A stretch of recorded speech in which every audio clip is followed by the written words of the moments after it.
नमस्कार साथियों, आज का सत्र हम लोग प्रारंभ कर रहे हैं। नमस्कार।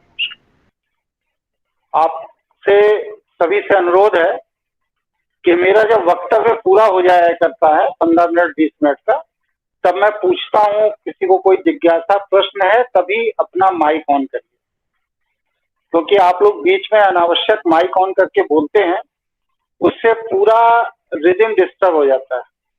मेरे पास कोई लिखित में लिखा पढ़ी का पेपर कोई नहीं होता है जिससे मैं बोलता हूँ।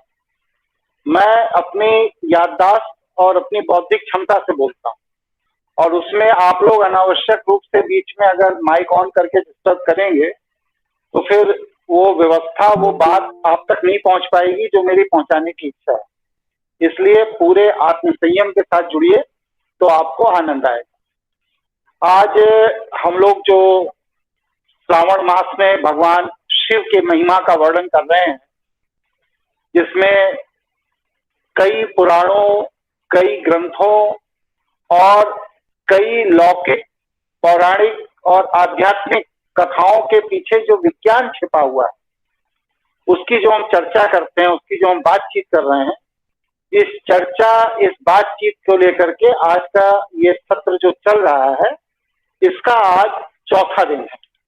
इस पूरे के पूरे सत्र, पूरी की पूरी व्यवस्था में अभी तक हम लोगों ने बहुत से गंभीर विषयों पर चिंतन किया।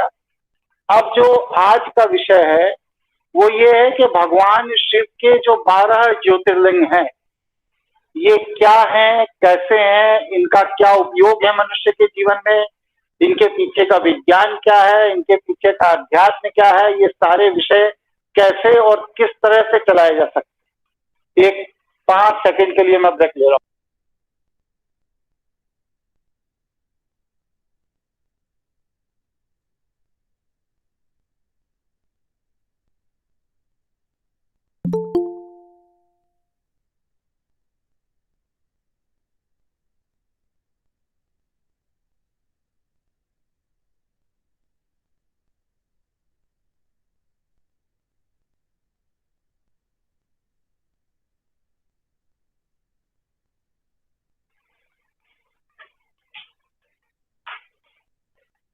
देखिए, परमिशन दीजिए लोग।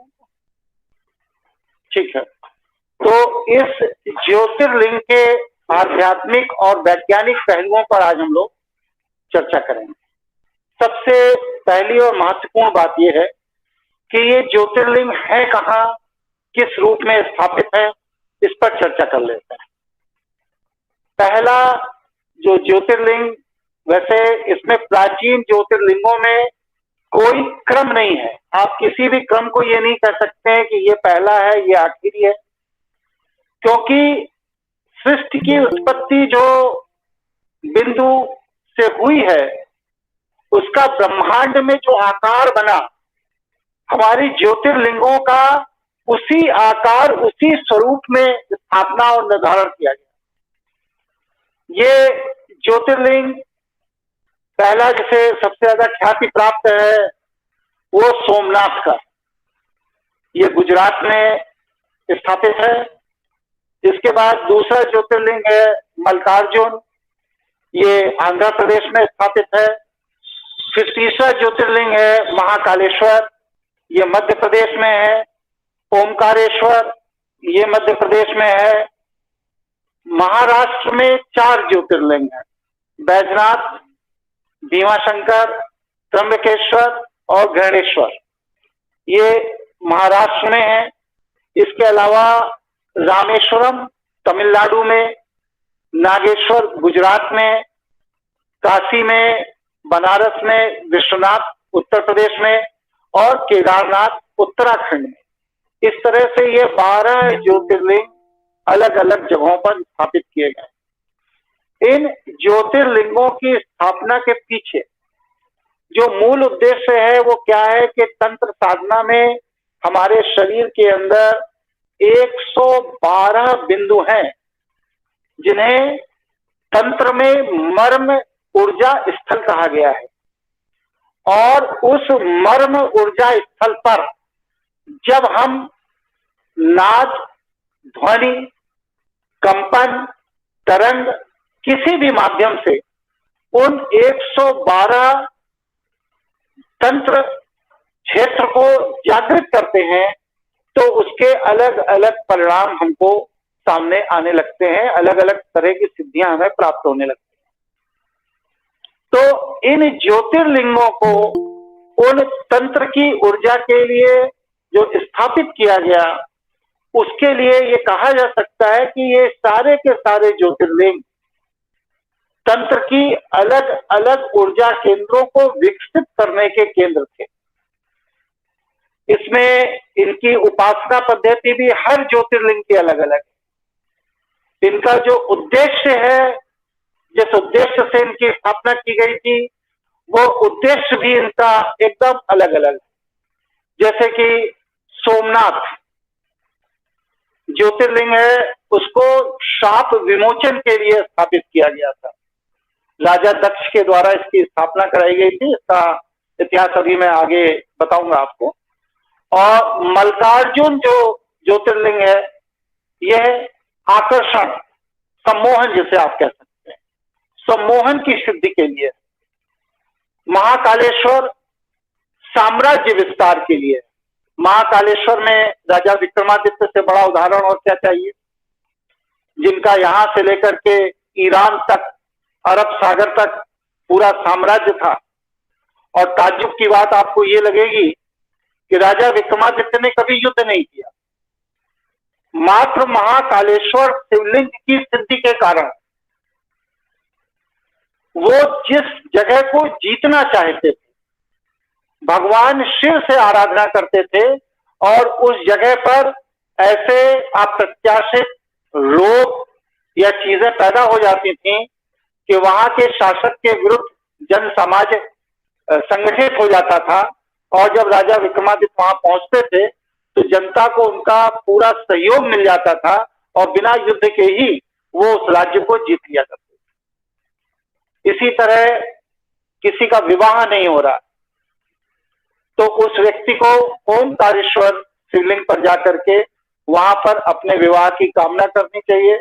अगर संभव हो तो 40 दिन का अनुष्ठान करना चाहिए। निश्चित रूप से अगर प्रारब्ध में विवाह नहीं भी है तब भी विवाह आपका होगा, आपको दाम्पत्य जीवन का सुख मिलेगा। इसी तरह बैद्यनाथ धाम जो है, वहां पर कोई रोग या कोई शोक, इन दो में से कोई भी चीज अगर है तो आप बैद्यनाथ धाम पर जाकर के वहां जलाभिषेक करिए, उससे आपको रोग शोक शांत होता है। भीमा शंकर ये कुंभकर्ण के बेटे थे। इन्होंने जो वहां पर स्थापना की थी वो शत्रु नाश के दृष्टिकोण से की थी।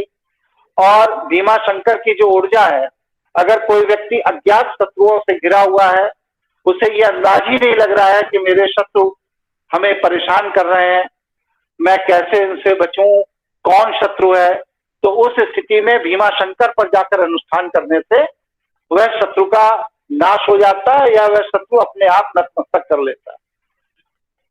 इसीलिए चुनाव के दौरान प्रायः देवी में पीताम्बरा देवी का अनुष्ठान किया जाता है, या भगवान शिव की आराधना में भीमा शंकर पर जाकर अनुष्ठान किया जाता है। त्र्यंबकेश्वर, ये किसी व्यक्ति पर कलंक लग गया, जो अपराध उसने नहीं किया उस अपराध का भी आरोप उस पर लग गया, खास तौर से बार बार आरोप अगर उस पर लगता है, तो ऐसी स्थिति में वह पूर्व जन्म के संचित संस्कारों के कारण ऐसा हो रहा है। तो उस कलंक से मुक्ति के लिए त्र्यंबकेश्वर में जाकर के भगवान शिव की आराधना करना चाहिए, दर्शन करना चाहिए। अगर किसी के यहाँ संतान नहीं पैदा हो रही, वंश वृद्धि नहीं हो पा रही है, कोई भी उसका वैज्ञानिक कारण हो, कोई भी आध्यात्मिक कारण हो, तो उस स्थिति में घृणेश्वर महादेव की जाकर के आराधना, पूजा अर्चना करने से उस व्यक्ति के कुल में वंश की वृद्धि होती है, उसका खानदान आगे बढ़ता है।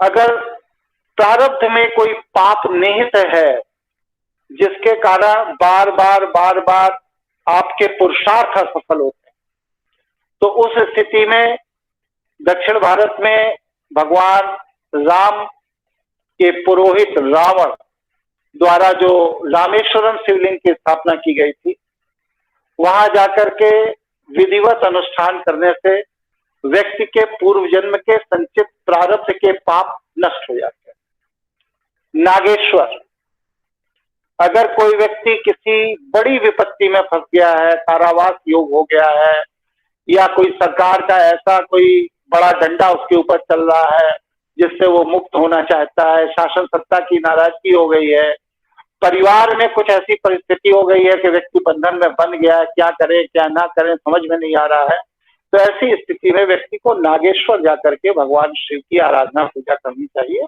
उससे व्यक्ति को शांति मिले। काशी में बाबा विश्वनाथ जी हैं, यह भगवान शिव की नगरी काशी। यहाँ पर व्यक्ति मोक्ष की कामना से जाता है। मोक्ष की कामना का प्रचार, जैसा कि मैंने अपने पिछले वक्तव्य में बताया कि मोक्ष की कामना का प्रचार वैष्णव लोगों ने किया, लेकिन बाबा विश्वनाथ मुक्ति की कामना, मुक्ति के अगर आप कामना रखते हैं, आप बार बार पृथ्वी के जन्म मरण के चक्कर से अलग हटकर अपने को कारण शरीर में स्थापित कर देना चाहते हैं, तो उस स्थिति में बाबा विश्वनाथ की यहाँ जाकर आराधना पूजा दर्शन करने से आपको मोक्ष की प्राप्ति होती है। केदारनाथ जो तप करने की इच्छा रखते हैं भगवान शिव के लिए, उन्हें केदारनाथ जाकर के तप करना चाहिए, ये उनके लिए सर्वथा उचित रहेगा। मत करो, डिस्टर्ब हो रहा है। ज्योतिर्लिंग को विक्रमादित्य के जो पुरोहित थे वराह मिहिर, उन्होंने ज्योतिर्लिंग के लिए ज्योतिर्लिंग की ऊर्जाओं पर जो रिसर्च किया, उससे वर्तमान ज्योतिष को जोड़कर ज्योतिर्लिंगों को लग्न के अनुसार उपासना पद्धति का विधान दिया। ये भी महत्वपूर्ण चीज है, और यह पूरा का पूरा शोध, पूरा का पूरा रिसर्च यूनानी ज्योतिष पद्धति पर आश्रित है, आधारित। वराह मिहिर वही महान पुरुष थे जिन्होंने कुतुब मीनार का निर्माण किया था, और कुतुब मीनार के निकट इनका अपना आवास था, इसलिए आज भी कुतुब मीनार के निकट जो गांव है, जो क्षेत्र है, उसे महरौली कहा जाता है, क्योंकि वराह मिहिर महर औली, जहां पर वराह मिहिर का निवास था। वराह इनको उपाधि दी गई। जब ये यूनान से ज्योतिष की दीक्षा लेकर लौटे, तो यूनान के सेनापति की बेटी से इनका प्रेम हो गया। ये उस बेटी को भी अपने साथ भारत लाना चाहते थे, तो वह बच्ची जब इनके साथ वहां से रवाना हुई, तो उसकी सूचना वहां के सेनापति को हो गई यूनान के। उसने फौजें इनके पीछे लगा दी। इन्होंने बहुत बचने बचाने का प्रयास किया, लेकिन एक घर में, एक जंगल में ये लोग छिपे। यूनान के जो सैनिकों के मुखिया थे वह ज्योतिष के जानकार थे, तो ये जिस किसी भी दिशा में जाते थे, उस दिशा की वो लोग वहां पर ज्योतिष के हिसाब से गणना करके, प्रश्न कुंडली बना करके सेना लेकर उसी दिशा में इनका पीछा किया करते, जिससे परेशान होकर इन्होंने क्या किया कि आटा पीसने की जो एक चक्की है, जिस घर में ये घुसे थे, उस चक्की के चारों तरफ जहां आटा पीसकर गिरता है, उसमें पानी भर दिया, और पानी भर देने के बाद अपने लड़की को लेकर उसी चक्की के ऊपर खड़े हो गए। अब सेना ने अनुमान लगाया कि ये किसी ऐसी जगह पर है जो पत्थर का बना हुआ है, उसके ऊपर ये लड़के लड़की हैं, और उसके चारों तरफ पानी है। तो उन्हें ये अनुमान लगा कि पास में एक टापू था, जिस टापू के चारों तरफ पानी था, तो इनको, ये सैनिकों को अनुमान लगा कि ये लोग उसी टापू में कहीं छिपे हुए। ये सारी सेना उस टापू में चली गई और ये भ्रमित करके वहां से जब उस बालिका को लेकर आए तो रास्ते में काफी थके होने के कारण जंगल में जब ये लोग सो रहे थे तो उस समय उस बच्ची को सांप ने काट लिया और उस बच्ची का वहीं देहांत हो गया। इसके बाद वराह मिहिर ने ये संकल्प लिया कि मैं अब अपना संपूर्ण जीवन ज्योतिष विद्या ज्योतिष ज्ञान के लिए लगा दूंगा। भारत आए, यहां पर अपनी योग्यता का जब उन्होंने परिचय दिया तो जो राजा थे उनका सामंत मतलब मंत्री ने कहा कि मैं आपकी परीक्षा लेना चाहता हूं, ये मेरा बेटा है, इस बेटे की कुंडली देखकर कोई ऐसी भविष्यवाणी करिए जो अभी महीने 15 दिन में घटने वाली हो, जिससे मुझे विश्वास हो कि आप ज्योतिष जानते हैं। तो उन्होंने उस सामंत के बेटे की भविष्यवाणी की कि यह 7 दिन बाद वरह माने गेंडा, जबकि लोग वरह माने सुअर बताते हैं, सुअर को संस्कृत में शुक्रह कहा जाता है, वरह गेंडे को कहा जाता है। जो विष्णु का वरह अवतार है वो गेंडे का अवतार है, सुअर का अवतार नहीं। तो वरह द्वारा इस बच्चे की हत्या हो जाएगी। सन्नाटा खिंच गया दरबार में और ये व्यवस्था की गई कि प्रथम मंजिल के ऊपर जो कमरा बना है बच्चा उसी में रहेगा और एक निर्धारित समय बताया गया कि इस समय इसकी मृत्यु होगी। नीचे जंगल में दूर दूर तक सैनिकों को लगा दिया गया कि अगर कहीं से कोई वराह आता हुआ दिखाई दे तो उसको वहीं तत्काल मार डालो। समय बीत गया। बीतने के बाद सामंत ने कहा कि अब भाई आपका क्या कहना है। उन्होंने कहा घटना हो चुकी है। उन्होंने कहा असंभव, जिस जगह आप बैठे हो लड़का इसी के ऊपर वाले तल पर है। और सैनिकों से कहा कि जाकर देखो और बेटे को नीचे लेकर आओ और यह फर्जी ज्योतिषी को इसका सिर कलम कर दो और यह ज्योतिष विद्या का गलत प्रचार कर रहा है, यह कलंक है ज्योतिष विद्या पर। सैनिक ऊपर गए तो उन्होंने क्या देखा कि उस प्रथम मंजिल के ऊपर सजावट के लिए एक पत्थर का वरह बनाकर लगाया गया था भगवान विष्णु के प्रतीक के रूप में। किन्हीं भी कारणों से वो वरह उस प्रथम मंजिल के ऊपर जो सजावट के लिए लगाया गया था वहां से गिरा और नीचे जो बच्चा लेटा हुआ था, इस बच्चे के सीने में उसके दोनों आगे के दांत घुस गए और मौके पर ही बच्चे की मृत्यु हो। तो इस घटना से मिहिर को विष्णु के अवतार वरह की उपाधि दी गई, इसीलिए इनको वरह मिहिर कहा जाता है।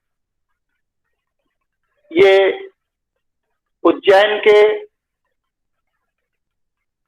एक पुरोहित के बेटे थे, ब्राह्मण थे और बाद में इनके गणना के अनुसार दिल्ली में जो वर्तमान कुतुब मीनार है वहां पर यूनानी ज्योतिष को प्रचारित प्रसारित करने के लिए राजकीय कोष से बहुत बड़ा धन दिया गया और इन्होंने एस्ट्रोलॉजी की यूनिवर्सिटी वहां पर स्थापित की।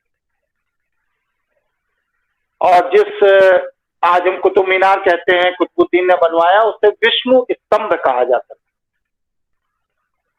इसके ऊपर 5 मंजिल के ऊपर 2 मंजिलें और थी जो लकड़ी की बनी हुई थी। उनके ऊपर नलिकाएं जो बांस की दूरबीनें बनाई जाती थी, उनके द्वारा ग्रहों की गणना, गति, गोचर आदि का प्रशिक्षण आने वाली पीढ़ियों को दिया जाता है। तो इस तरह वरह मिहिर ने जो रिसर्च किया ज्योतिर्लिंगों पर, उस उसमें उनका विश्लेषण के साथ रिपोर्ट है कि मेष लग्न वालों को सोमनाथ ज्योतिर्लिंग का दर्शन जरूर करना चाहिए, वृषभ लग्न वालों को मल्लिकार्जुन ज्योतिर्लिंग का दर्शन करना चाहिए, मिथुन लग्न वालों को महाकालेश्वर का दर्शन जरूर करना चाहिए, कर्क लग्न वालों को ओमकारेश्वर का दर्शन करना चाहिए, सिंह लग्न वालों को बैजनाथ धाम जाकर दर्शन जरूर करना चाहिए, कन्या लग्न वालों को भीमा शंकर का दर्शन करना चाहिए और तुला लग्न वालों को रामेश्वरम जाकर के रावण द्वारा स्थापित ज्योतिर्लिंग का दर्शन जरूर करना चाहिए। इसी तरह जो वृश्चिक लग्न के लोग हैं उन्हें नागेश्वर महादेव का दर्शन करना चाहिए, धनु लग्न वालों को बाबा विश्वनाथ काशी जाकर दर्शन करना चाहिए, मकर लग्न वालों को त्र्यंबकेश्वर जाकर दर्शन करना चाहिए, कुंभ लग्न वालों को केदारनाथ भगवान के जाकर दर्शन करना चाहिए और मीन लग्न वालों को गणेश्वर महादेव के दर्शन करना चाहिए। ऐसा वराह मिहिर ने अक्षांश, देशांतर और वहां की वनस्पति और मंदिर की बनावट, इतनी चीजों का विश्लेषण करके यह सूची तैयार की। इन ज्योतिर्लिंगों की उपासना से लाभ क्या होता है? लोग कहें क्यों दर्शन करेंगे? तो इसका जो लाभ है वो ज्योतिर्लिंग पर जब व्यक्ति जाकर पूजन करता है, उपासना करता है, तो वह लोभ, संग्रह की प्रवृत्ति, मद, अहंकार, मोह, ये अपना है, ये पराया है, षड्यंत्र, कुबुद्धि जिसे कहा जा सकता है, इन चीजों से मुक्त। और सबसे बड़ी चीज क्या है कि शैव क्षेत्रों का जब आप अध्ययन विश्लेषण करते हैं, वहां पर तप, उपासना, पूजा करते हैं, तो आपको ब्रह्म का ज्ञान होता है। ब्रह्म माने ब्रह्मा नहीं, ब्रह्मा और ब्रह्म अलग अलग है। ब्रह्मा वह एलियन प्रजाति है जो दूसरे ग्रहों से आए और सरस्वती नदी के तट पे बस गए, जिनसे वैष्णव निकलकर बाहर आए हैं। इस पर मेरे कई लेख, कई वीडियो मेरे यूट्यूब पर। और ब्रह्म जो है वह अनादि ऊर्जा है, जिसे हम शिव ऊर्जा भी कहते हैं। तो मतलब ब्रह्म ज्ञान का मतलब कि शिव के ब्रह्म में क्या है कि तत्व और ऊर्जा, तत्व जो स्वरूप है वो ब्रह्म और ऊर्जा जो स्वरूप है वो शिव। तो ब्रह्म तत्व में शिव ऊर्जा का प्रवेश होने से सृष्टि की जो संरचना हुई, उसमें ब्रह्म तत्व क्या है, इस ब्रह्म तत्व की जानकारी ईश्वर की कृपा से व्यक्ति को प्राप्त हो। ये साधकों के लिए उपयोगी। फिर माया अपना काम कैसे करती है? व्यक्ति जन्म के पूर्व कुछ सोचकर धरती पर आता है और फिर जन्म होने के बाद करने कुछ और लगता है। ये जो माया का प्रभाव है, इस प्रभाव से कैसे मुक्त हुआ जाए, माया को कैसे समझा जाए? मन क्या है, बुद्धि क्या है, चित्त क्या है, अहंकार क्या है, इन सारी चीजों की समझ व्यक्ति को ज्योतिर्लिंगों के जाकर के आराधना, दर्शन करने से, वहां की ऊर्जा के साथ अपना तालमेल, अपना सामंजस्य बिठाने से व्यक्ति को इसकी समझ विकसित होती है, इसका ज्ञान विकसित होता है। लेकिन सबसे महत्वपूर्ण बात, वैष्णव और शैव में अंतर आ गया यहां पर। क्या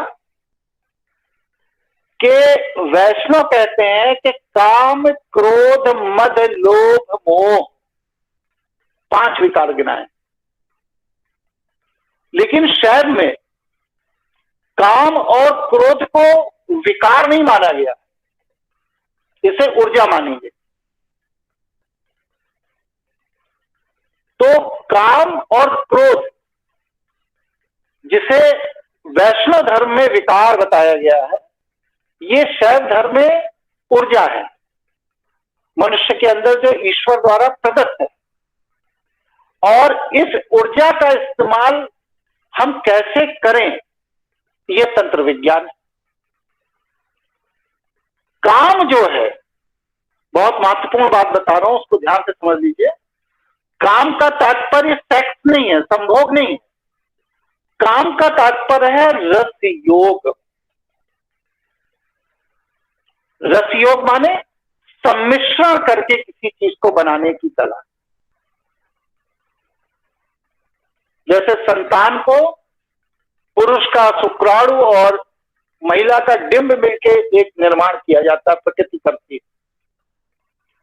उसी तरह प्रकृति में जो भी कुछ सम्मिश्रण से बन रहा है, ये मैथमिक सृष्टि है। इसमें सब कुछ, जीव जंतु, पशु पक्षी, वनस्पति, पंच तत्व, कुछ भी चीज ऐसी नहीं है जो विशुद्ध हो। सब सम्मिश्रणों से बने हैं। इसीलिए केमिस्ट्री में देखिए, अणुओं की संख्या के आधार पर धातुओं का निर्धारण कर दिया जाता है। लेकिन हमारे यहां क्या है? हमारे यहां रस विज्ञान में उन अणुओं की संख्या में परिवर्तन करके धातु के मूल स्वरूप को बदल दिया जाता है। जैसे तांबे को सोने में बदल दिया जाता है, तारे को सोने में बदल दिया जाता है। तो ये जो सम्मिश्रण की कला है, सम्मिश्रण का विज्ञान, इस सम्मिश्रण के विज्ञान को शैव ज्ञान में रस योग कहा गया। रस माने तत्व, योग माने उनको आपस में जोड़ने की कला। और रस योग का जो अधिष्ठाता देवता है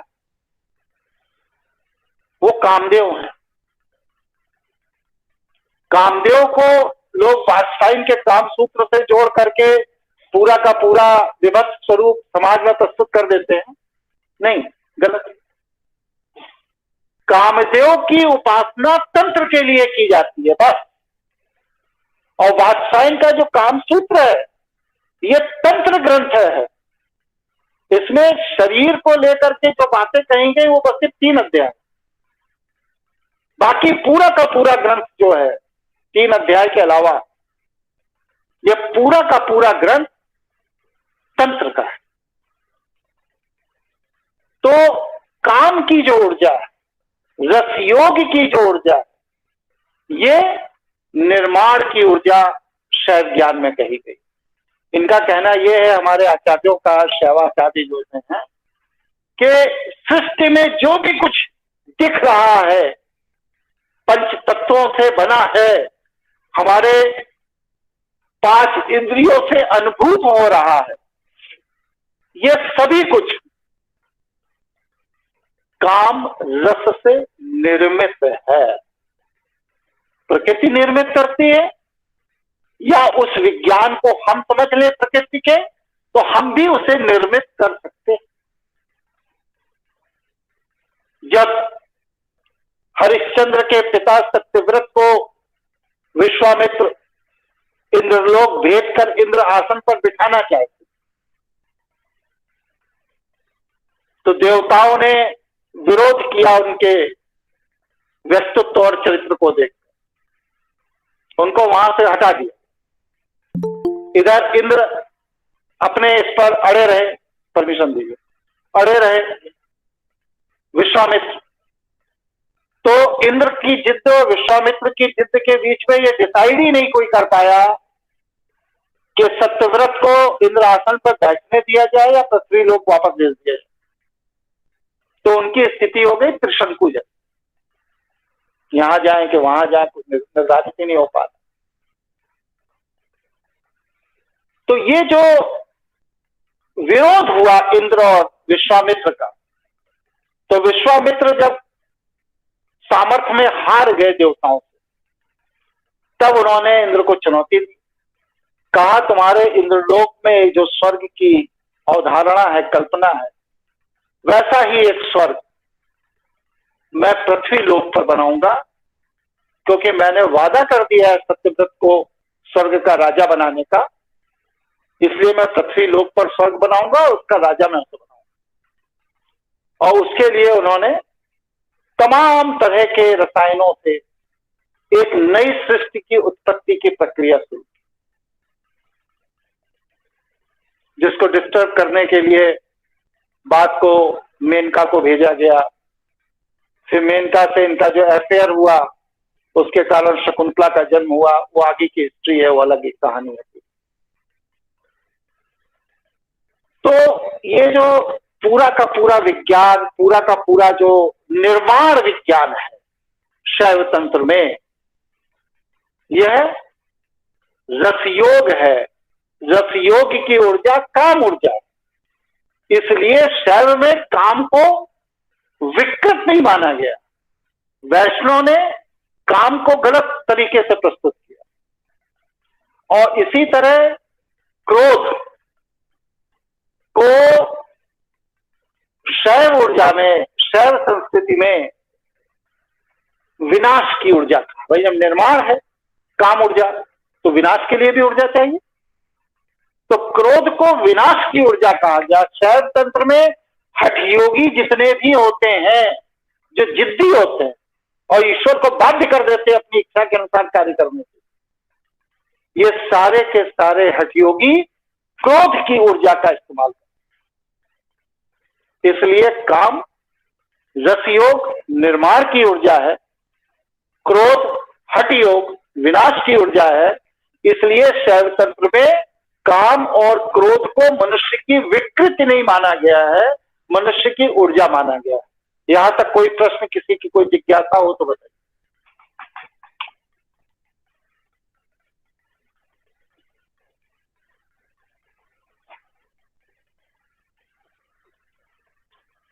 कोई प्रश्न नहीं, आगे बढ़ा जाए।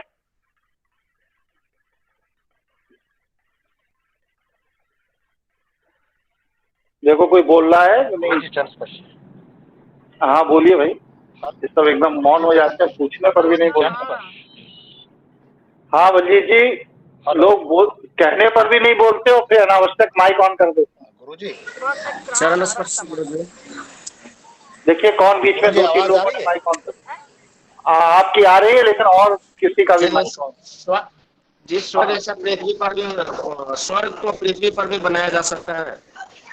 कौन बोल रहे हैं? आवाज बताइए, कौन बोल रहा है? हेलो, जिन्होंने प्रश्न किया, क्या नाम है आपका? गुड्डू नाम है जिन्होंने प्रश्न किया है गुरुजी, गुड्डू। अच्छा, क्या प्रश्न क्या है? प्रश्न बोलिए, प्रश्न नहीं सुन पाया। आपका इंटरनेट ही काम नहीं कर रहा है। क्या स्वर्ग को पृथ्वी पर भी बनाया जा सकता था उस समय, या अभी कोई विज्ञान है? हाँ है, ऐसा विज्ञान भी है। इसको सिद्ध योग कहा जाता है। और आज भी आप देखिए छोटे मोटे स्तरों पर इसका प्रयोग किया जाता है। जब मैं तंत्र का क्लास लूंगा तो इस विज्ञान का कैसे प्रयोग किया जाता है, इसको मैं सिद्ध करके और प्रयोग करने की विधान भी आपको बताऊंगा। लेकिन ये संभव है। तो काम और क्रोध को शैव ऊर्जा में, शैव तंत्र में ऊर्जा माना गया है, इसे विकार नहीं माना गया। और निर्माण की जो ऊर्जा है, काम की जो ऊर्जा है, वह सृष्टि के पंच तत्वों को नियंत्रित करने की कला है और पंच तत्वों से नए निर्माण को पैदा करने की कला है। अब पंच तत्व क्या है, इसको थोड़ा समझ लेते हैं, क्योंकि ग्रंथों में जो पंच तत्व वर्णित है वो पंच तत्व है ही नहीं। पंच तत्व के स्वरूप को थोड़ा समझ लिया जाए। पंच तत्व जो है वो एक तरह का रॉ मटेरियल है, और उस रॉ मटेरियल से आप अपनी रुचि के अनुसार कोई भी चीज का निर्माण कर सकते। किसी भी चीज का पहाड़ बना सकते हैं, नदी बना सकते हैं, झरना बना सकते हैं, गाय बना सकते हैं, बकरी बना सकते हैं, गेंडा बना सकते हैं, मनुष्य बना सकते हैं, किसी भी चीज का निर्माण किया जा सकता है। सारी चीजें जो इस सृष्टि में दृश्यमान हैं, जो हमारी इंद्रियों से अनुभूत है, वो सारी की सारी चीजें पंच तत्वों से ही निर्मित है। उनके प्रतिशत और स्वरूप में परिवर्तन करके उनको कोई भी आकार प्रकार रूप दिया जा सकता है, जीवांत किया जा सकता है। ये पंच तत्व है, और इन पंच तत्वों को जब आकार प्रकार रूप दे देकर उन्हें जीवंत करते हैं तो उसमें ब्रह्म ऊर्जा, जो शैव ऊर्जा है, उसका उसमें प्रवेश करा देते हैं। इसको कहते हैं प्राण प्रतिष्ठा कर देना। मूर्तियों को बनाया जाता है पत्थर के टुकड़े को घिस कर, पीस कर, तोड़कर, छेनी लगाकर, और जब बन जाती है, मंदिर में स्थापित होती, तो उसके अंदर एक जीवनी ऊर्जा का प्रवेश किया जाता है। यह तंत्र विधान है। और जो जीवनी ऊर्जा के प्रवेश करने की कला है, इसी को वैष्णव पद्धति अलग, वहां पर अनुष्ठान के माध्यम से प्रवेश कराया जाता है। हमारे यहाँ शैव पद्धति प्राण प्रतिष्ठा की अलग है। यहाँ पर किसी सामग्री, किसी अनुष्ठान, किसी आचार्य, किसी देवता की जरूरत नहीं। यहाँ पर मानसिक ऊर्जा से उसके अंदर प्राण प्रतिष्ठा की जाती है। और रावण को रामेश्वरम की ज्योतिर्लिंग की स्थापना के लिए बुलाने के लिए बातें ही इसीलिए हुए कि शिव की प्राण प्रतिष्ठा के लिए जिस स्तर की साधक के पास मानसिक ऊर्जा होनी चाहिए, उस ऊर्जा का साधक वैष्णव परंपरा में किसी भी राजा के पास, लगभग 300 राजा थे उस समय वैष्णव पृथ्वी पर, उन 300 राजा में से किसी के भी पास ऐसा पुरोहित नहीं था जो पुरोहित उस स्तर की मानसिक शक्ति, मानसिक ऊर्जा रखता हो कि वह रामेश्वरम के ज्योतिर्लिंग में प्राण प्रतिष्ठा करा सके, सामर्थ्यवान। इसलिए मजबूरी कि उन्हें रावण को बुलाना पड़ा, और उसके लिए रावण के पिता के बड़े भाई जामवंत, जो इनके सहयोगी थे, उनको भेजा, और जामवंत जी रावण को लेकर आए और उन्होंने फिर प्राण प्रतिष्ठा। तो ये जो पूरा का पूरा मानसिक दुनिया का, जगत का कार्य है, ये शिव ऊर्जा का। और वैष्णव परंपरा में क्या है, उसमें शहद होना चाहिए, दूध होना चाहिए, घी होना चाहिए, 5 किलो अनाज होना चाहिए, मूर्ति के बराबर की ये कपड़े होने चाहिए, मतलब कि 50 चीजें की लिस्ट बना देगा पंडित। और उसके बाद उसकी एक विधान पद्धति है कर्मकांड की, वो कर्मकांड कर देगा, और उसके बाद प्रसाद बढ़ जाएगा। देखो किसका माइक ऑन हुआ भाई। अगर ये माइक का नियंत्रण नहीं हो पाएगा तो फिर मजबूर होकर मुझे कुछ सख्त कदम उठाने पड़े। तो विधान देखना पड़ता है, और उस विधान के द्वारा जो वैष्णव जीवन शैली है, उसमें कर्मकांड तो कर दिया जाता है, और प्राण प्रतिष्ठा हुई या नहीं हुई इसकी गारंटी नहीं। लेकिन शैव पद्धति से जब प्राण प्रतिष्ठा की जाती है तो ये गारंटी है कि पुरोहित के अंदर अगर मानसिक शक्तियों की शक्ति है तो वह मूर्ति प्राण प्रतिष्ठित होगी ही, मूर्ति नहीं। आपको ताज्जुब होगा, हमारे एक शिष्य हैं, उन्होंने सिक्कों में प्राण प्रतिष्ठा कर, जिस कंबल, जिस चादर को ओढ़ते थे उसके अंदर प्राण प्रतिष्ठा कर। ये तंत्र का कमाल है, कुछ नहीं। उस कंबल को वह व्यक्ति ओढ़ रहा है तो उसे सुख की अनुभूति है, और उसी कंबल को उसका भाई, उसका पिता या कोई दूसरा व्यक्ति ओढ़ता है तो वो सो ही नहीं पाता था। और उस कंबल के साथ में जो दूसरा कंबल लिया गया, उन दोनों कंबलों को बगल बगल में रख दीजिए तो जिसके साथ प्रतिष्ठित कंबल है उसकी चमक, उसकी ऊर्जा का स्तर अलग है, और जो सामान्य कंबल है वो अलग। तो प्राण प्रतिष्ठा के लिए किसी मूर्ति, किसी शिवलिंग, किसी ऐसी चीज का होना जरूरी नहीं है। आप किसी भी तरह का कोई भी पंचतत्वीय पदार्थ जो पंचतत्व से निर्मित है, चतुर्थ पदार्थ हो, तृतीय पदार्थ हो, द्वितीय पदार्थ हो, एकल पदार्थ, कोई नहीं, उसको आप शैव जीवन पद्धति, शैव उपासना सिस्टम, शैव मानसिक तरंगों के द्वारा प्राण प्रतिष्ठित कर सकते हैं।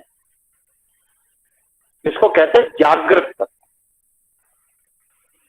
अब इसके लिए शरीर के अंदर पंच तत्वों के स्वरूप को जब समझ लेंगे तो उससे प्राण प्रतिष्ठा के विज्ञान को समझने में आसानी हो जाए। हमारे पृथ्वी पर जो भी जिस आकार में चीजें उपलब्ध हैं, वो सारी चीजें उसी आकार में हमारे शरीर के अंदर उपलब्ध है। अब देखिए, इधर अभी गर्मी, कृत्रिम गर्मी पैदा करके ग्लेशियर को पिघलाया गया उत्तरी ध्रुव पर। आप देखिएगा, ये जो वर्तमान वर्ष 2021 से 2023 चल रहा है, इस बीच में जन्म लेने वाले बच्चों के अंदर जलीय रोगों की संभावना ज्यादा हो।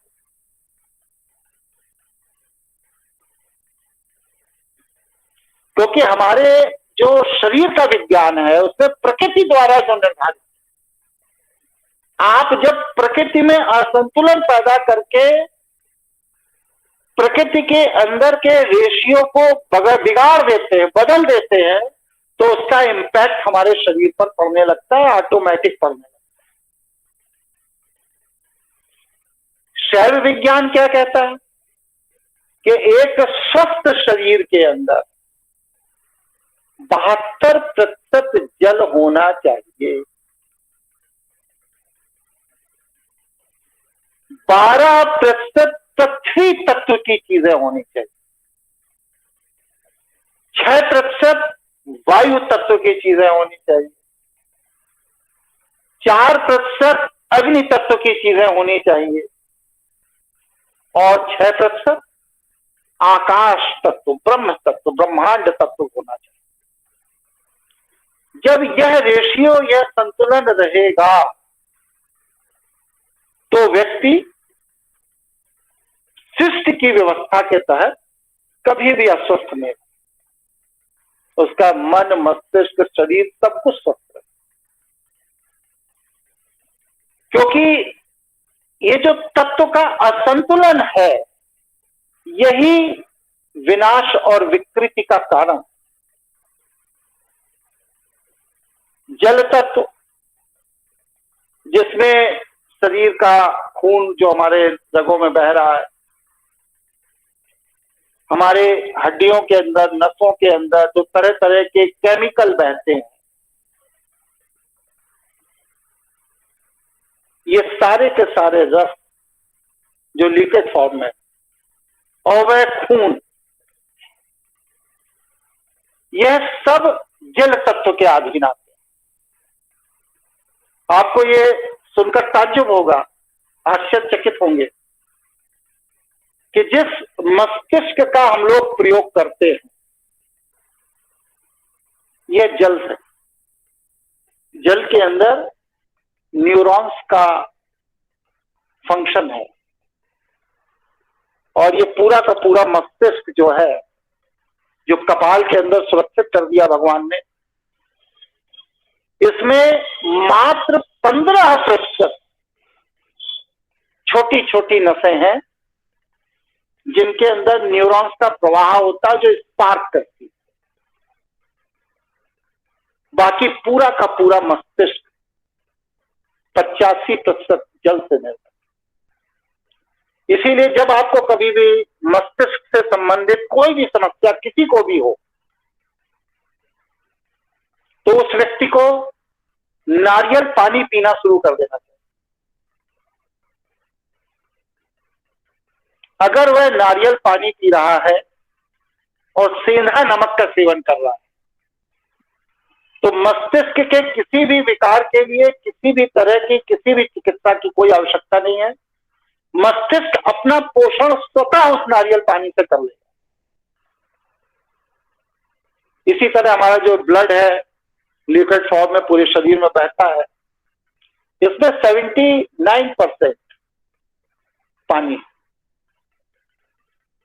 ये जो फेफड़े हैं जिनसे हम ऑक्सीजन को एब्जॉर्ब कर लेते हैं और नाइट्रोजन और कार्बन डाइऑक्साइड को बाहर फेंक देते हैं, जिस ऑक्सीजन के साथ ग्लूकोज अपनी क्रिया करके हमको एनर्जी देता है, वो फेफड़े हमारे 80% पानी से बने। तो जल तत्व जो है, ये जल तत्व हमारे पूरे के पूरे इंटरनल बॉडी सिस्टम को चलाता है, चाहे वह आंख हो, चाहे वो किडनी हो, चाहे वह लीवर हो, चाहे वो पैंक्रियाज हो, चाहे वो ब्रेन हो, हार्ट हो, फेफड़े हो, कोई भी हो, बिना जल तत्व के नहीं चल सकता। इसके त्वचा, अगर इसमें जल का रेशियो कम हो जाएगा तो त्वचा ड्राई हो जाएगी, 50 तरह की परेशानियां होंगी, सोराइसिस हो जाएगा और चीजें होंगी। इसी तरह पृथ्वी तत्व, इस शरीर के अंदर जितनी भी ऐसी चीजें हैं जो पकड़ी जा सकती हैं, देखी जा सकती हैं, पानी के अतिरिक्त निकाली जा सकती हैं, वो सारी की सारी चीजें पृथ्वी तत्व के अधीन। हड्डी है, मांसपेशियां हैं, ऊपर चमड़ी जो लगी हुई है, चमड़ी है, मतलब सभी तरह की स्थूल चीजें जितनी भी हैं, ये सब पृथ्वी तत्व के अंतर्गत है। इसके बाद वायु तत्व, शैव आयुर्वेद चिकित्सा पद्धति जो वैष्णव से भिन्न है, ध्यान रखिएगा इस बात। शैव आयुर्वेद चिकित्सा पद्धति में वायु को 10 प्रकार का बताया।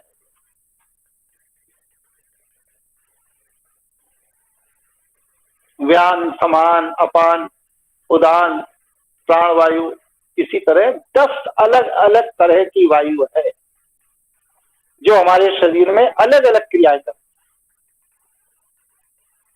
है। अग्नि, जैसे आग, जिसे आप जैसे खाना बनाते हैं, उसी तरह हमारे शरीर के अंदर भी 13 जगह 13 जगह भगवान ने चूल्हे फिट कर रखे हैं जो जलते हैं, और उनसे हमारे शरीर के अंदर का भोजन बनता है जिससे शरीर को पोषण मिलता है। तो ये जो पूरा का पूरा विज्ञान है, ये विज्ञान आयुर्वेद से भी एक कदम आगे है।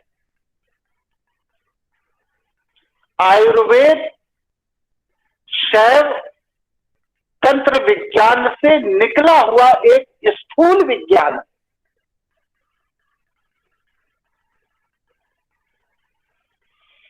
लेकिन आयुर्वेद जिस विज्ञान से निकल के आया वो शैव तंत्र विज्ञान, वहीं से आयुर्वेद निकल। अब सोचिए, जो स्थूल विज्ञान है वो अगर इतना सटीक है कि हमें हर समस्या से मुक्त कर सकता है, तो जिस विज्ञान से वैष्णव लोगों ने आयुर्वेद को निकाला, चिकित्सा तंत्र विज्ञान, वो कितना सूक्ष्म होगा। इसीलिए एलोपैथी जब फेल हो जाती है, होम्योपैथी जब फेल हो जाती है, नेचुरोपैथी जब फेल हो जाती है, मर्म चिकित्सा फेल हो जाती है, तब तंत्र विज्ञान के द्वारा व्यक्ति को ठीक किया जा सकता है, जिसके विधान हमारे यहाँ 112 तंत्र सूत्रों में दिए गए हैं। वह 112 विधान अगर व्यक्ति उसमें पारंगत हो जाए तो किसी भी तरह का, चाहे वह जन्मता मतलब जन्म के साथ उत्पन्न हुआ रोग हो, या कर्मदा, किसी कर्म के कारण उत्पन्न हुआ रोग हो, उसको उस 112 तंत्र विधान के द्वारा ठीक किया जा सकता है। आयुर्वेद उस 112 तंत्र विधान का सहायक है। इसीलिए आप देखते हैं कि आयुर्वेद की एक दवा एक आदमी को सूट करती है, दूसरे को नहीं करती। क्यों नहीं करती? भाई दवाई एक है, बॉडी केमिस्ट्री एक है, सब कुछ एक है। क्योंकि उस आयुर्वेद की दवा को जो बनाने वाला व्यक्ति है वह साधना विहीन है, मशीन से बनने लगी दवाई। आयुर्वेद की कोई भी दवा जो मशीन से बन रही है वह 30% से अधिक लाभ नहीं दे सकती। आयुर्वेद की दवा बनाने वाला जो साधक होता है उसके उंगलियों के जो पोर हैं, इन पोरों से निकलने वाली ऊर्जा जब उस औषधि में प्रवेश करती है, जिसको वो कूट रहा है, छान रहा है, बीन रहा है, बना रहा है, वो जब प्रवेश करती है और एक निश्चित काल, निश्चित अवधि, निश्चित क्रम और निश्चित पद्धति से जब वह दवा तैयार की जाती है तो उसके परिणाम 100% आते हैं। लेकिन आधुनिकीकरण की चमक दमक में क्या है कि आयुर्वेद की दवाइयां मशीनों से बनने लगी। इसलिए आयुर्वेद की औषधि वह रिजल्ट नहीं दे रही है जो उसे देना चाहिए। और आयुर्वेद सहायक चिकित्सा पद्धति है, यह मैं फिर कह रहा हूं। मूल शैव तंत्र है और उस शैव तंत्र पद्धति में सहयोग आयुर्वेद करती, जो वैष्णव द्वारा विकसित की। इसलिए एक अच्छे आयुर्वेदाचार्य को साधना अवश्य करनी चाहिए, ईश्वर की कृपा अवश्य होनी चाहिए, ज्योतिर्लिंग की उपासना अवश्य करना चाहिए। अगर कोई साधक उपासना नहीं करता तो वह आपके शरीर के अंदर उत्पन्न होने वाले रोग के पापों को नष्ट नहीं कर सकता। और जब पाप नष्ट नहीं होंगे तो दवा से त्वरित लाभ आपको हो जाएगा, क्योंकि उसमें रसायन है। लेकिन कालांतर में वह पाप के प्रभाव में रसायन की ऊर्जा क्षीण होगी और वह रोग पुनः खड़ा हो जाएगा। और जब साधक वैद्याचार्य, आयुर्वेदाचार्य कोई दवा बना के देता है, तब उस स्थिति में वनस्पति भस्म या जो भी चीज वो बना रहा है उसके साथ में देश, काल, परिस्थिति, मन स्थिति, मानसिक तरंगों का समावेश भी उसमें हो जाता है। अनाज को जिस नियत से बोया जाता है उस अनाज को खाने वाले व्यक्ति की प्रवृत्ति वही हो जाती है। आज अनाज मशीन से बोया जाता है, मशीन संवेदना विहीन है। इसीलिए आज जो अनाज उत्पन्न हो रहा है उसको खाने वाला व्यक्ति संवेदना विहीन। जब अनाज को हम पशुओं से बोते थे, मैनुअल बोया करते थे, तो किसान की मनोवृत्ति अनाज को बोते समय क्या है? अगर वह क्रोधी प्रवृत्ति का है तो उसके खेत का उत्पन्न हुआ अनाज खाकर व्यक्ति में क्रोध आएगा। अगर वह दयालु प्रवृत्ति का है तो उसके उत्पन्न अनाज को खा के दया का भाव आएगा। इसीलिए हमारे यहाँ अनाज को बोते समय भगवान का भजन, आराधना, गीत, कविता, लोकगीत गाने का विधान, इसीलिए कि जिसमें आनंद की अनुभूति के साथ अनाज को बोया जाए, तो वह अनाज जब उत्पन्न होगा तो उसको खाने के बाद खाने वाले व्यक्ति को आनंद की प्राप्ति हो। दूसरा, अनाज को पीसते समय जिस भाव से अनाज को पीसा जाता है, अनाज अपने अंदर उस भाव को ग्रहण कर लेता है। अगर मां प्रातः अपने हाथ से अनाज को पीस रही है चक्की के द्वारा, तो उसके पीसते समय जो उसका भाव है कि ये मैं अपने पति के लिए पीस रही हूं, अपने बेटे के लिए पीस रही हूं, अपने नाती पोतों के लिए पीस रही हूं, ये अपनत्व का जो भाव है, वह अनाज खाने वाले व्यक्ति में उस मां के प्रति वो अपनत्व ऑटोमेटिक पैदा हो जाएगा। लेकिन अब तो स्थिति यह है कि मिक्सी और ग्राइंडर से अनाज पीसे जा रहे हैं,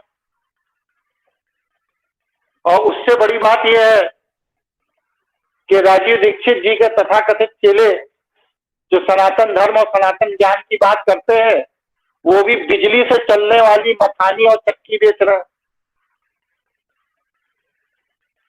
तो जब विद्युत से चलने वाली संवेदना विहीन मशीनों के द्वारा खाद्य सामग्री तैयार की जाएगी, तो फिर आप ये कैसे कह सकते हो कि उस बच्चे का मां के प्रति प्रेम नहीं है, पिता के प्रति प्रेम नहीं है, आकर्षण नहीं है?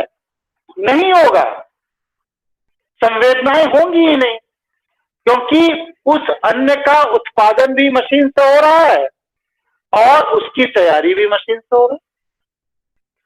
और फिर इसके आगे तीसरा चरण एक और, जब अनाज को अग्नि पर भोजन योग्य बनाने के लिए पकाया जाता है, तो यदि मां क्रोध में है तो उससे पके हुए अनाज को खाने से घर का हर बच्चा क्रोधी होगा, जिद्दी होगा। और जिनके यहां मां हंसमुख और संवेदनशील है, उनके किचन के बने हुए खाने को खाने के बाद बच्चा भी हंसमुख और संवेदनशील होगा। मैं तो देखता हूं बहुत बड़े बड़े लोगों का मेरा आना जाना भी है, नौकर आता है खाना बना के चला जाता है, नौकरानी आती है खाना बना के चली जाती है। खाना बनाते समय मां के शरीर की पूरी ऊर्जा जिस जगह चूड़ी पहनती उसके निचले हिस्से में विद्यमान होती है। ये 2 घड़ी के लिए होता है बस, 48 मिनट। और वो जो ऊर्जा विद्यमान होती है, उस समय मां जो सब्जी बना देगी, जो दाल बना देगी, जो रोटी बना देगी या जो भी बना देगी, उसका स्वाद अलग होगा। उसी सामग्री, उसी मटेरियल से घर का नौकर या काम वाली घर में अगर कुछ बनाएगी तो उसमें वो स्वाद हो ही नहीं सकता जो मां के। अगर मां संवेदनशील है तो, आजकल की माएं तो गजब ढाए हैं, कान में 2 ढक्कन लगा लेती हैं और मोबाइल फोन उनका पीछे लटकता रहता है, और उसमें वो क्या सुन रही है, क्या देख रही है, उसी में किचन में 2 ब्रेड गर्म कर दिया, मक्खन लगा दिया और नाश्ता तैयार हो गया। तो हम अपने परिवार को तोड़ रहे हैं, उनके आहार को दूषित और यंत्रवत करके तोड़ रहे हैं। और फिर हम कहते हैं कि परिवारों में अब संवेदनाएं नहीं बची। अरे जब आप यांत्रिक हो गए, यंत्रबद्ध हो गए, तो संवेदना कहां से बची? इसलिए परिवार को अगर जोड़ के रखना है बच्चों में संस्कार को बनाए रखना है तो थोथी किताब या टीवी सीरियल से संस्कार विकसित नहीं होगा। उसके लिए अपने अंदर माता पिता को संस्कार विकसित करना पड़ेगा। उनके संस्कारों से अर्जित धन और उससे उत्पन्न बना हुआ खाद्य पदार्थ बच्चों में संस्कार डालता है। यहां तक मेरी बात आप लोगों को समझ में आई हो तो बताइए। जी गुरुजी। 9:01 हुआ है। कहिए चर्चा आगे करें और कहिए रोक दें। नहीं आगे करिए गुरुजी, जारी रखिए गुरुजी। सहमति है? जी बिल्कुल। अरे दीपाली जी, आपकी सहमति है? प्रणाम गुरुजी। जी गुरुजी। हाँ, आपको खाना बनाना होगा ना। खाना तो प्रवचन तो इतना लंबा चौड़ा कर दिया और खाना बनाने के सारे टाइम काम पहले कर लेती हूँ, पहले कर लेती हूँ गुरुजी सब। बहुत है। प्रणाम। तो ये हुआ भोजन, जो पृथ्वी तत्व। अब हम लोग थोड़ा आकाश तत्व की भी चर्चा करें। आकाश तत्व में आत्मा मुख्य है और उस आत्मा का जो सहयोगी है वो क्या है? मन, बुद्धि, चित्त, अहंकार मतलब आत्मबोध और व्यक्ति का संस्कार। यह 5 चीजें आत्मा के साथ शरीर बशरीर भ्रमण करती रहती है। स्थूल पिंड तो हमें माता पिता से मिलता है, लेकिन उस स्थूल पिंड में जो आत्मा का प्रवेश होता है, उस प्रवेश में मन, बुद्धि, चित्त, अहंकार और संस्कार आकाश तत्व के साथ प्रवेश करता है। इन्हीं का जब संतुलन होता है पंच तत्वों का शरीर के अंदर, तो व्यक्ति स्वस्थ होता है, दीर्घायु होता है, पूर्ण आयु होता है। और जब इनमें असंतुलन हो जाता है इन्हीं पंच तत्वों में, तो क्या होता है? रोग की उत्पत्ति होती है। पहले रोग होगा, फिर आपने ध्यान नहीं दिया तो मृत्यु होगी।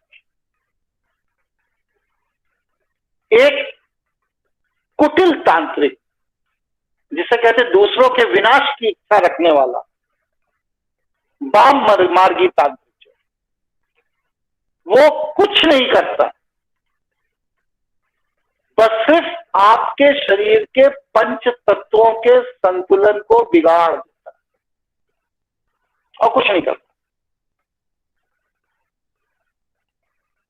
और उन पंच तत्वों के संतुलन के बिगड़ जाने के कारण बॉडी का जो इंटरनल इम्यून सिस्टम है वो डिस्टर्ब हो जाता है। बॉडी का टेम्परेचर अधिक हो जाएगा, अग्नि तत्व बढ़ा दिया उसने, बुखार आने लगेगा बिना किसी कारण के। आ रहा, क्यों आ रहा पता ही नहीं, बुखार आ रहा। वायु तत्व बढ़ा दिया उसने, अनावश्यक चक्कर आ रहा, बैठे हैं तो चक्कर है, लेटे हैं तो चक्कर है, खड़े हैं तो चक्कर है, क्यों आए पता नहीं। जल तत्व बढ़ा दिया, बार बार पेशाब लग रही है, बार बार प्यास लग रही। तो ये जो असंतुलन है पंच तत्वों का शरीर में, यह तंत्र की वाम मार्गी साधना का एक छोटा सा तांत्रिक प्रयोग है, जो व्यक्ति को बड़ी बड़ी समस्याओं में फंसा देता। शैव चिंतन में कभी भी किसी भी वस्तु का ना तो निर्माण होता है, क्योंकि आदि गुरु अनादि शिव ने सृष्टि के आरंभ में ही सारी चीजों का निर्माण करके जीव मात्र को दे दिया। इसलिए शैव चिंतन ये कहता है कि सृष्टि में किसी भी चीज का निर्माण नहीं किया जा सकता।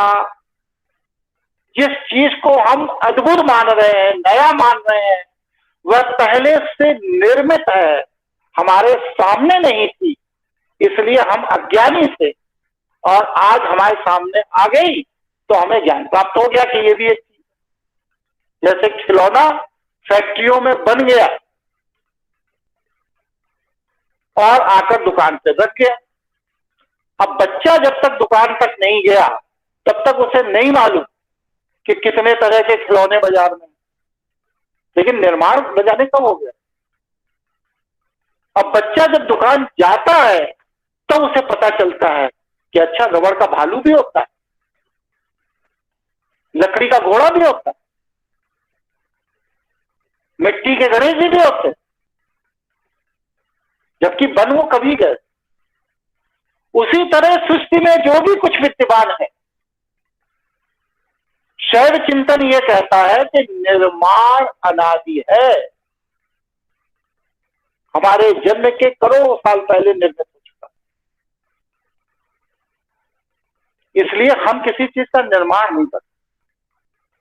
हाँ, हमें पता नहीं, हम पता कर सकते, लेकिन निर्माण नहीं करते। उसी तरह हम किसी भी चीज का कभी भी विनाश नहीं कर सकते, क्योंकि हमें जब निर्माण करने की क्षमता नहीं है तो हम विनाश भी नहीं कर सकते। बस सिर्फ हम अपने पुरुषार्थ के बहुत बड़े स्तर का इस्तेमाल कर लें तो हम उसके अंदर समाहित तत्वों के संतुलन को बिगाड़ सकते हैं। इससे ज्यादा हम कुछ नहीं कर सकते। और जब तत्वों का असंतुलन होगा तो उसके विनाश की प्रक्रिया शुरू नहीं होगी। जिसे हम विनाश मानते हैं वो विनाश नहीं है, बल्कि उसके स्वरूप में परिवर्तन हो जाएगा। एक घड़ा मिट्टी से बना, लेकिन वह मिट्टी करोड़ों साल पहले बन गई। इसके बाद घड़े को हमने पानी पिया, प्रयोग किया और गुस्से में ले जाकर तोड़ दिया। तोड़ने के बाद वो घड़ा फिर मिट्टी बन गया, मिट्टी से उपजा मिट्टी में चला गया। हमने उसको कुछ समय तक प्रयोग कर लिया। लोग कहते घड़े को नष्ट कर दिया, नष्ट नहीं हुआ, वो अपने मूल स्वरूप में आ।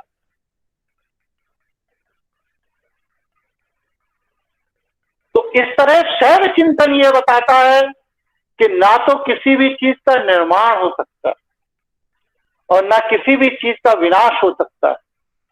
किसी भी पंच तत्व से निर्मित वस्तु के निर्माण और विनाश का अधिकार बस सिर्फ भगवान शिव को ही है और किसी को नहीं। जीव तो मात्र वस्तु के स्वरूप को बदल सकता, उसके आकार प्रकार गुण धर्म को बदल सकता, इससे ज्यादा उसकी औकात ही नहीं। ये जितने भी ज्योतिर्लिंग हैं, ये सारे के सारे ज्योतिर्लिंग हमारे संस्कारों के दोषों को निवारण के चिकित्सा केंद्र हैं।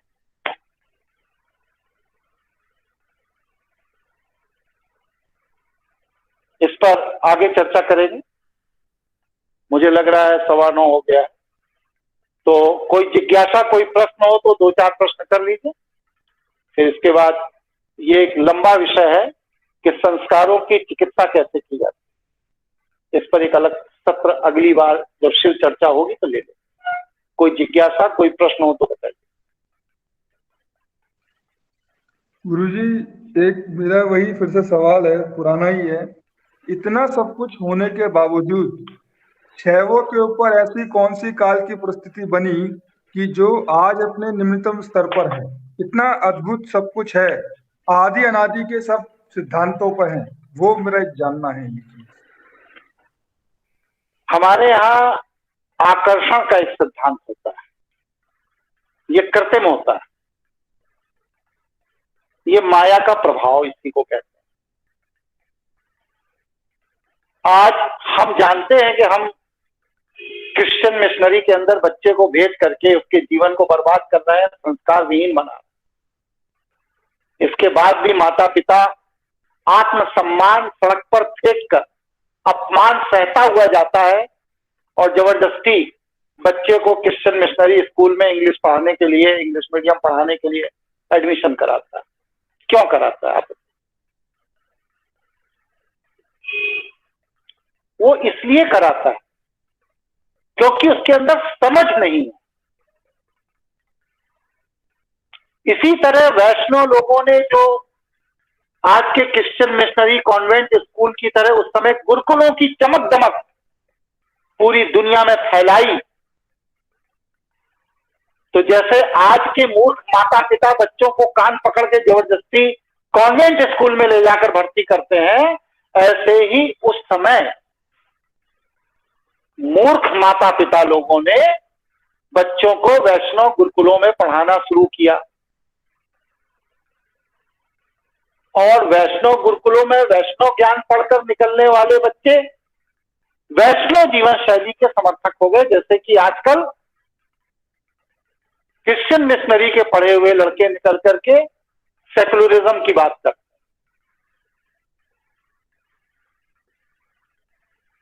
तो कालांतर में हुआ ये कि मनुष्य के विवेकहीन हो जाने के कारण, जो कि समाज का हमेशा हर समय 95% समाज विवेकहीन ही रहता है, तो उन विवेकहीन लोगों को अपनी ओर आकर्षित करने में वैष्णव अपनी गुरुकुल पद्धति के माध्यम से सफल हुए और जो 5% लोग थे उनको वैष्णव शासन व्यवस्था में स्थान नहीं मिला, तो उन्होंने परंपरागत तरीके से कुछ पीढ़ियों तक संघर्ष किया और फिर वह अपनी परंपराओं को भूलना शुरू कर। 10,000 वर्ष के ज्ञात इतिहास में देव दानव संघर्ष, शैव वैष्णव संघर्ष 10,000 साल से चल रहा। हम लोग तो मुगल और अंग्रेजों से 200-300 साल ही गुलाम हुए और अपनी सनातन संस्कृति भूल गए। दूसरी तरफ सोचिए कि 10,000 साल संघर्ष चला शैवों और वैष्णव, और वैष्णव लोगों ने अपनी कुटिलता और धूर्तता से शैव राजाओं की सामूहिक हत्या करी। राम रावण का युद्ध हुआ, महाभारत का युद्ध हुआ, समुद्र मंथन हुआ, जितनी भी चीजें देवताओं के यशगान के रूप में पुराणों में लिखी हुई हैं, ये सारी की सारी घटनाएं शैव संस्कृति के विनाश के लिए जिम्मेदार है। तो जब 10,000 साल तक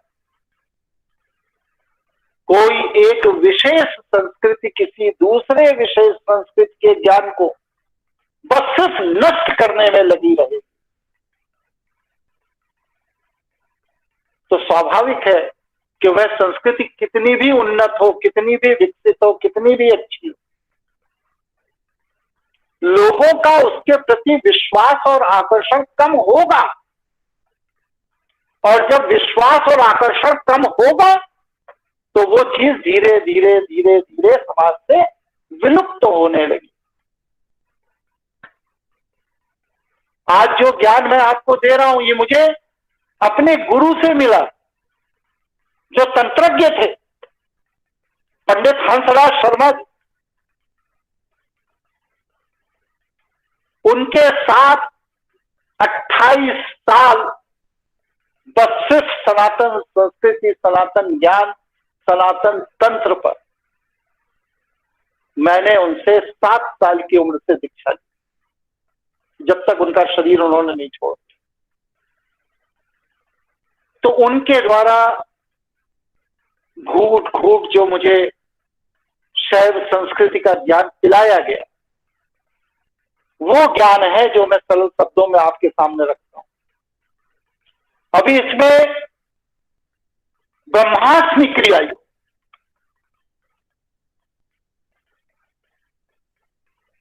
शावर तंत्र, गोरक्षनाथ, कवाला तंत्र, यूरोपीय संस्कृति का सबसे खतरनाक कवाला तंत्र, ये पूरा का पूरा विज्ञान। मैं नियमित अगर क्लास लेना शुरू करूं, डेली भी क्लास लेना शुरू करूं, तो 2.5 से 3 साल लगेंगे बस सिर्फ मेरे अंदर जो चीजें मेरे गुरु द्वारा मुझे दी गई उनको आप तक पहुंचाने में, फिर उनको समझना, बूझना, विश्लेषण करना, आत्मसात करना, प्रयोग करना और अनुभव करना। इसमें आपको कितना समय लगेगा, ये आपके समय, सामर्थ्य और पुरुषार्थ पर निर्भर है। बहुत बड़ा विज्ञान है, बहुत गहन विज्ञान है। लोग कहते हरि अनंत, हरि कथा अनंता। मेरा कहना यह है कि हमारा जो शैव विज्ञान है ये अनंत और अनंता से भी आगे, सूक्ष्म और सूक्ष्मतम है। इसलिए आप लोग इसको समझिए, बूझिए, ज्ञान प्राप्त करिए। और ये अनंत ज्ञान है। आप लोग सहयोग करेंगे, क्रम चलता रहेगा। नहीं सहयोग करेंगे तो जब तक मन है चलता रहेगा, जब मन नहीं रहेगा बंद कर दो। ठीक है? नहीं, बंद मत करिए गुरुजी, निवेदन है, चलते रहने दीजिए गुरुजी। जी। और कोई साथी कुछ कहना चाहते हैं? चलिए, इसका मतलब सबकी जिज्ञासा पूर्ण होगी। बताइए, कोई कुछ कहना? हाँ बताइए। मैं बोल रहा हूँ गुरुजी की एक सवाल है मेरा, मुझे नहीं पता ये इस टॉपिक से डिफरेंट है, रिलेटेड है। जो गाय और नंदी की जो बात की जाती है, गाय का जैसे श्री कृष्ण जी के पास जाता है, तो गाय और नंदी बेसिकली है क्या और किसके सूचक हैं ये? नंदी भगवान शिव का सूचक और गाय माता वैष्णव का सूचक। मतलब कि ये एक ऐसी 2 संस्कृतियों की लड़ाई है जिन्होंने माँ बेटे को, पति पत्नी को, भाई बहन को, सबको अलग अलग रंगों में बांट। आज अगर आप नीला कपड़ा पहन के निकलते हैं तो लोग समझते हैं बसपा के हैं, भगवा पहन के निकलते हैं लोग समझते हैं बीजेपी के हैं, सफेद पहन के निकलते हैं लोग सोचते हैं ईसाई जा रहा है, सिर पे टोपी लगा लेते हैं लोग समझते हैं मुसलमान जा रहा है, चोटी रख लेते हैं लोग समझते हैं हिंदू जा रहा है। मनुष्य कब जाएगा? मनुष्य दूसरे को मनुष्य कब समझेगा? ये बहुत बड़ा प्रश्न। चलिए, आज का सत्र पूर्ण हुआ। सभी को बहुत ढेर सारी शुभकामनाएं, नमस्कार। और अब शनिवार की शाम हम लोग ज्योतिष की कक्षा में फिर मिलेंगे। नमस्कार।